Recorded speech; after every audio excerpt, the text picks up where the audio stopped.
Ang bag-o nga tuig nagadala sa aton sang bag-o nga kaluoy kag bugay sang Dios. Ini bunga sang kaayo sang aton Ginoo sa tagsa-tagsa ka mga tinubos niya.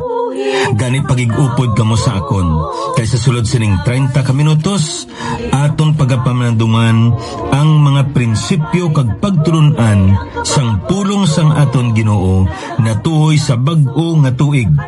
Bag-o nga kagayinan kag handom sa pag-alagad sa Dios kag sa pagtuon sang iya pulong.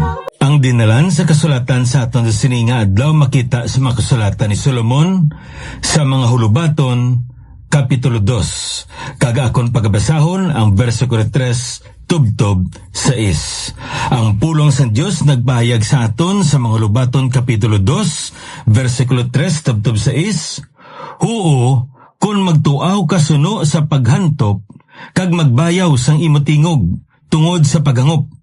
Kung pangitaon mo siya, subong sang pilak, kag magusisa sa iya subong sang mga bahandi nga natago, niyan, mahangop mo ang kahadlok sa Ginoo. Kag makita mo ang ihibalo sang Dios, kay ang Ginoo nagahatag sing kaalam, gikan sa yababa nagagwa ang ihibalo kag pagangop. Resting.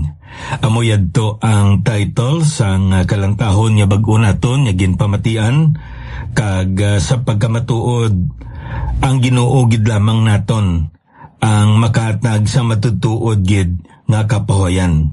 Bisan pa nga siya naghatag sang dako nga pagpangagda sa aton nga magkari kita sa iya ang tanan-tanan nga ginalapyo kag ginabudlayan kay siya amo maghatag sang kapahoyan. Sa sini nga kalibutan, tamaan gid kasako, kag tamaan kakapoy ang pagpangabuhi, kung wala ikaw nagatamod sa Ginoo. Ang dako dira man nga pagpakamaayo sa imo kag sa akon kung yara kita sa paginukop sa aton ni Ginoo. Kay sa tunga sang pagbati-bati sang sala sa aton ni kabuhi kag bisan pa sa mga kabudlayan nga aton nga maatubang ang iyang bugay tuman sa paghiatag sa imo kag sa akon sang kusog kabakod nga aton nga maatubang. Kag amo ini bilang ang Biblia masapuan naton nga kung nagtumuluo kita wala inagapakita nga exempted na kita o kung wala nagid sang mga kabudlayan o kung sang mga pagtilaw. May mga tinion pagani nga mas nagabudlay pagid kag subong man nagapiot pagid ang aton ni pangabuhi. Pero isa la kabutang ang katahom dira kay ang Ginoo kaupod naton. Kag siya nagatag sa imo kag sa akon sing kusog kabakod nga matubang naton ini kay kamatuoran nga amo sini wala sing pagtilaw nga nagaabot sa kaboy sa isa ka tumuluo nga indi niya masarangan. Kun ang Ginoo naghatag sa imo kag sa akon sa sinang pagtilaw, maghatag man siya sang kusog kabakod kaalam ihibalo paglaom nga aton ini madaog ang ini nga mga pagtilaw. Kag sa tunga sa mapagtilaw nga nagaabot sa aton kabuhi, isa ini kadako nga testimonya, pagpayag pagpamatuod sang kaayo kaalam kag bugay sang Dios. May isa ka manugwali kag naduduman akon bala ang iya sini nga halambalanon. Hard times make great stories. Ining mga mabudlay kag mga mapiot nga ma-eksperyensya naton sa aton ni kabuhi, ang resulta sini nga may dako maayo kita nga eksperyensya nga pwede naton mapaalinton maistorya sa iban nga mga katawan ilabi na gid sa aton nga kabataan. Kung may mga dalagko nga pagtilaw nga nagaabot sa imo kabuhi samtang ginaatubang nimo ini do hindi nimo maintindihan kun nga kag may mga tinion ayhan nga daw gusto mo na lang nga maguntat pero nga ang nakapadayon ka kag nadaog nimo ini tungod sa bugay sang Dios kag hindi lamang amo sina kun hindi gali nga paagi sini may dako kita nga pagpamatuod. May dako kita nga istorya nga pwede naton mapayag, mapaalinton sa iban kung ano ang Ginoo sa aton tagsa-tagsa kamakabuhi. Hard times make great stories. Kag nga amo ini nga may ara kita kapahoyan, may kalinong kita sa tunga sang kagamo, kag subong man kakapoy, kag subong man sa mga matawag naton hindi gid naton mahangpan nga mga sitwasyon kag kahimtangan sa aton ni pagpangabuhi. Kay ara ang aton Ginoo nga naghatag sa aton sang dako nga comfort, dako nga kasiguruhan. Kay siya gid lamang ang makatag sa matutuod nga kapawayan. Jesus, I am resting. Now kung may ari sa inyo nga nagapakig-upod sa aton ni broadcast, kag wala pa ikaw sing Biblia nga ginatamdan samtang nagapamalandong kita ihan sa pulong sa Ginoo, o kung sa imo lamang diraya nga pag-isahanon may mga tinion nga ihatag ang Ginoo sa imo nga pakigambal ikaw sa iya, kag kinahanglan nimo ang Biblia nga mo ini makagiya sa imo. Kag kung wala ikaw sa Biblia, pwede gid ikaw makapangayo diri sa amon. I-text nimo ang imo kompleto nga pangalan kag kompleto nga address sa sini nga cell number nakon 0917 1880 liwato na kon 0917-1880-832. Kabay pa nga ang Ginoo magapadayon gid sa patinad bugay sa aton, sa pagpadayon naton sa pagtuon kag sa pagpamalandong sang iya balaan nga pulong. Na magapadayon kita diri sa aton ni pagtuon sa sining dinalan sa kasulatan nga aton nga gintalakay na mga apat na ka mga tinalikdan nga mga inadlaw. 2 Chronicles chapter 1 verse 7 to 12. Kag amo ini ang dinalan sa kasulatan nga nagahatag sa aton sang account sang istorya na tuoy sa kay Haring Solomon. Ilabinigid sa iyang talos sa pagkahari sa iya nga amay nga amo si Haring David.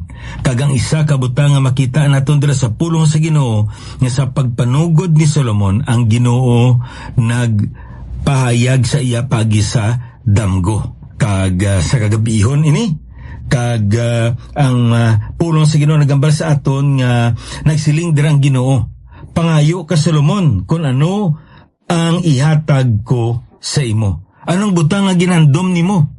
Kay ihatagid na kon ina sa imo. Kaga suno sa sini nga dinalan sa kasulatan, si Solomon nagsiling kag nagsabat sa aton Ginoo nga Ginoo, taman kadako ang responsibilidad, ang katungdanan nga ginhatag nimo sa akon. Paano na kon pagadumalahan ang tamaan kadamo nga makatawan nimo?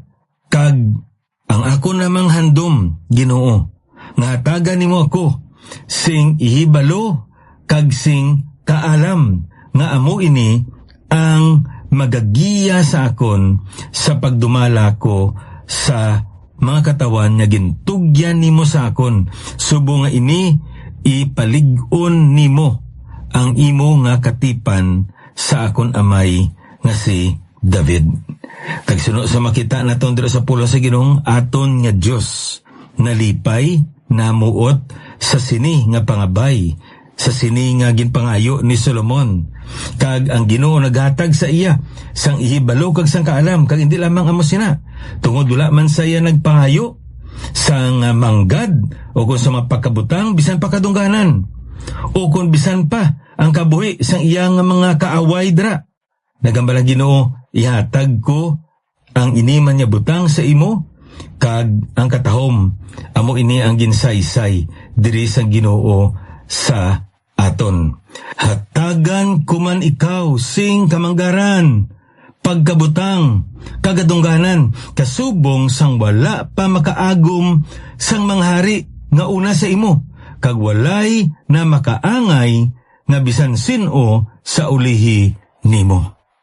Ang ini nga pahayag sang aton Dios tam-an ini kapinasay. Kay kung sa aton pa, sa tanan-tanan nga hari sa Israel, sa nag-una sa kay Solomon, kabisan pa nagdason sa kay Solomon, hindi sila mapakamaayo sang Dios, labaw pa sa pagpakamaayo nga ginhatag niya sa kay Solomon.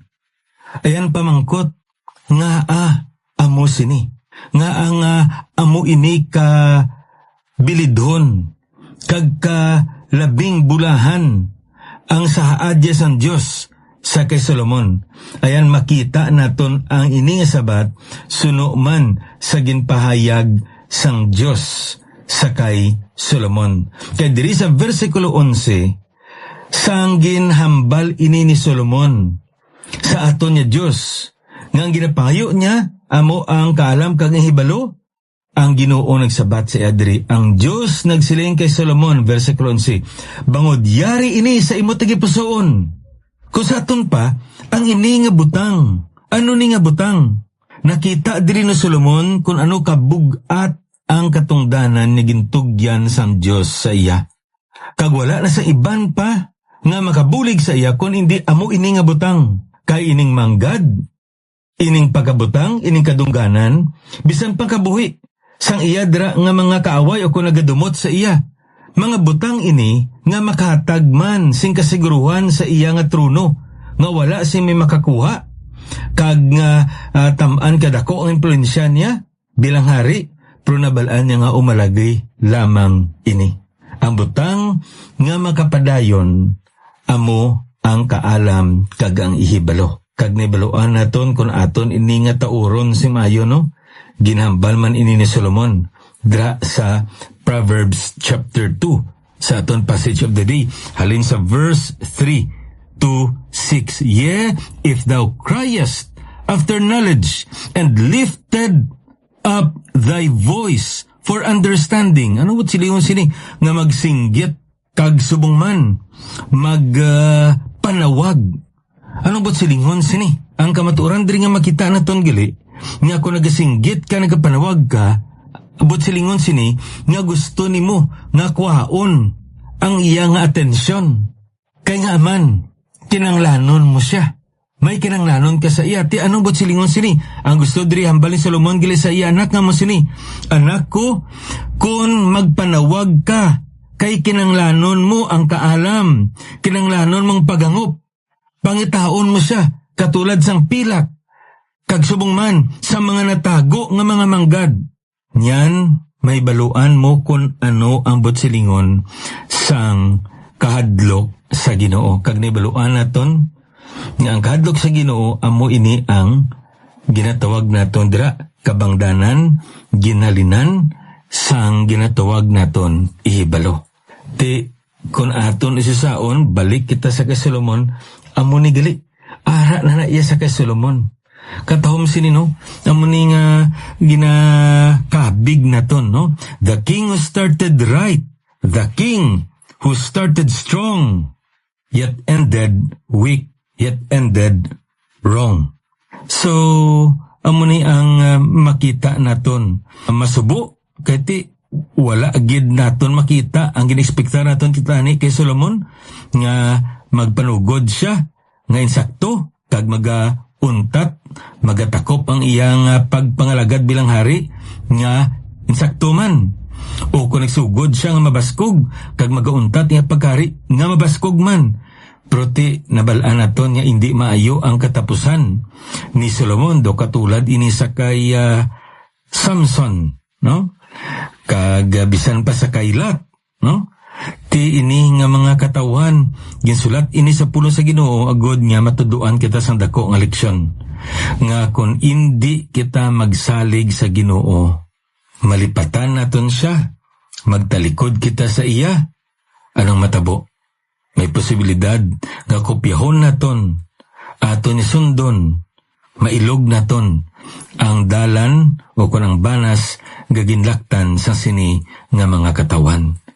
Sa piyakabahin, ang katahom diri kay dapat lantaw naton ang pagpanugod ni Solomon. Kakabay pa nga amuman ini ang aton niya pagpanugod. Ari na inigali sa iyaya nga tagipusoon kag panghuna-una ang ini nga butang. No? Amo ina kun lantaw naton diri, because this was in thine heart. Ari na sa imo tagipusoon Solomon, kag tungod sini pagkamayhon ta ka labaw pa sa ginapangayo mo sa akon. Kagi nakita sa Diyos ang tagipusoon ni Haring Solomon. Kaya nga man, number 1, he desires to assume the throne. Hindi kay nagapatuga-tuga siya kung hindi nakita niya nga amo ini ang pagtawag sa Diyos sa iya. Na wala ni gapakita nga kay nagahandom ikaw sa isa ka buluhaton, isa ka posisyon sala. Dumdumo naton nga nagasugod ini tanan-tanan sa handom. Kung may handom kita, nga iya inaesan Diyos nga paghandom, balaan Diyos nun, langit nun nga handom, ang Ginoo magapatinad sina. Ti kun dalok, kun dutanon, kag tawhanon lamang handom, ti indi man ina magtinad.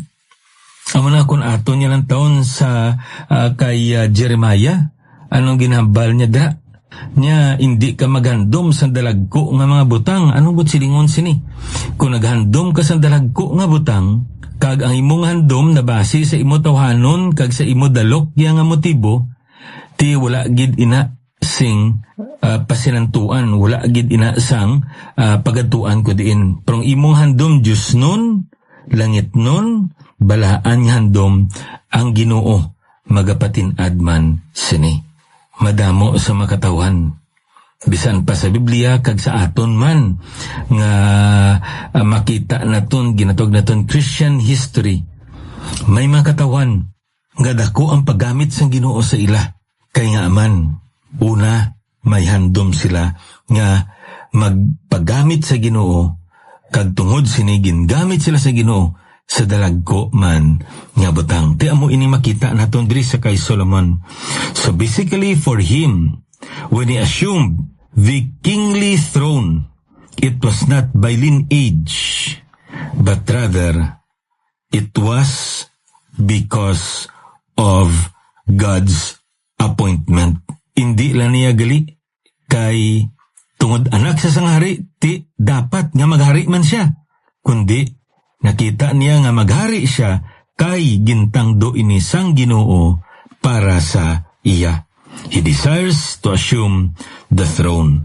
Amo man ini sa imo kag sakon, we need to desire something better, something greater para sa aton nga Ginoo. Kag ang Ginoo magapadayon sa pagpatinad sa bugay niya, pagpakamay niya sa imo agud magamit niya pagid ikaw kag ako sa dalagko pag niya butang sa sini nga bag-o nga tuig naton.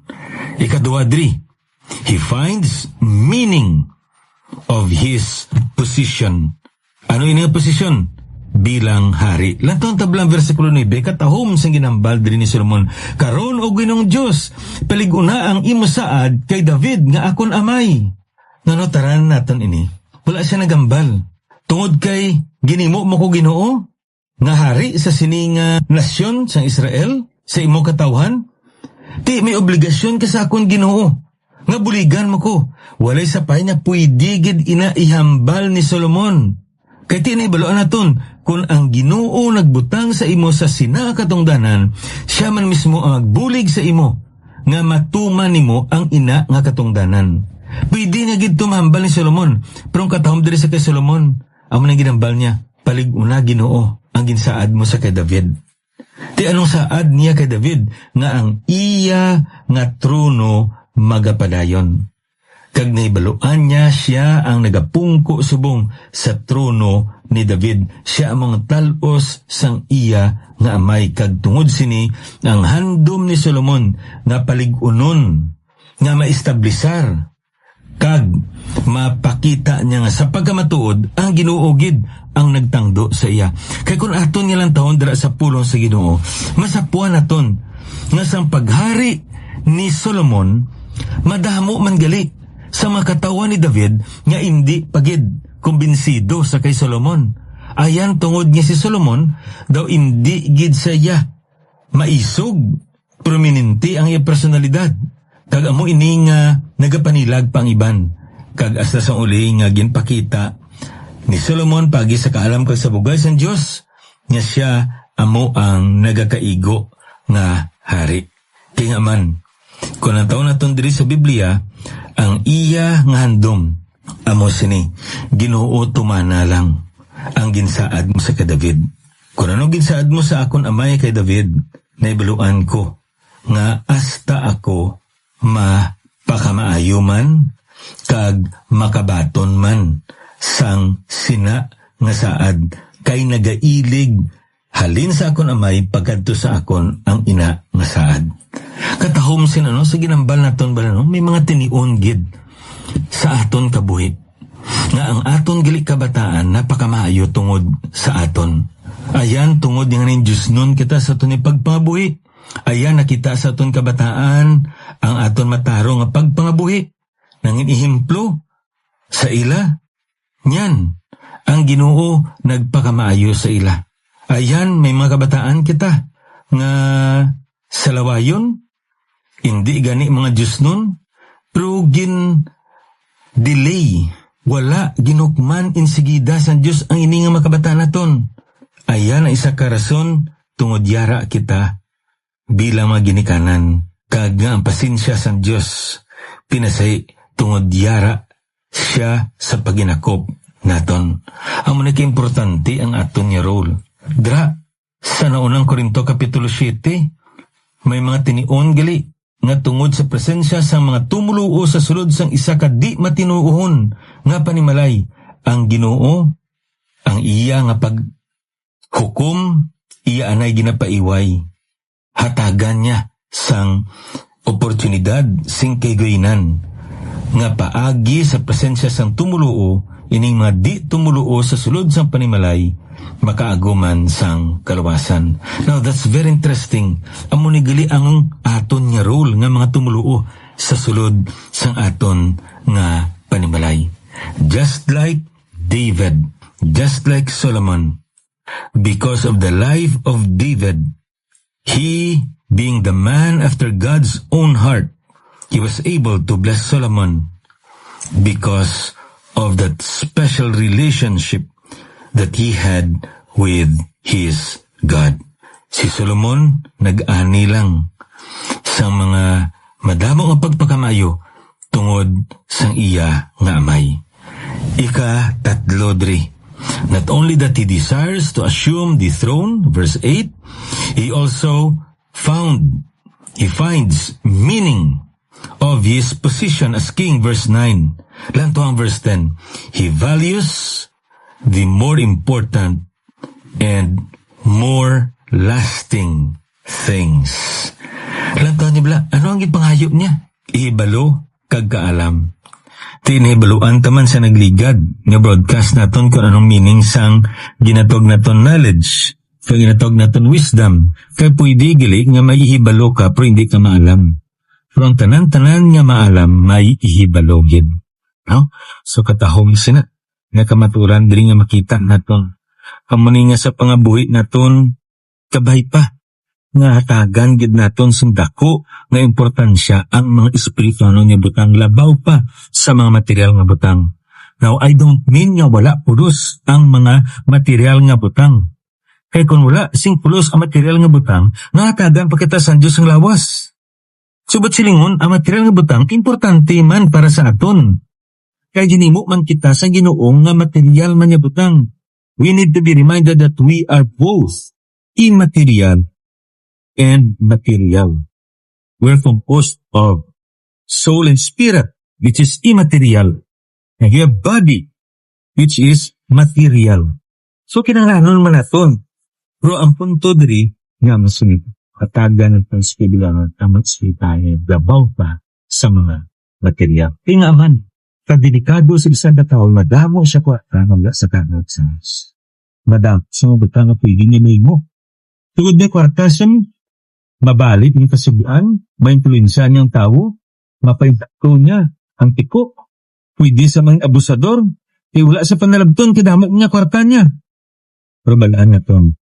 Na hindi among na. Aliw pa. Isa ka pobre. Inol manawit nga mas integridad ka may hadlok sa Diyos kung may kahalang pag-ihimad. Sangsa. Mangdaranong wala sitahan na sa Diyos. Dahil wala sa ating ibalo ka. Buli sa kasamon. Katingod si Putaton na kahon kag-isaon sa pulong sa Ginoo. Yung pagkamaayos, labaw pa sa iya na gina-expecta.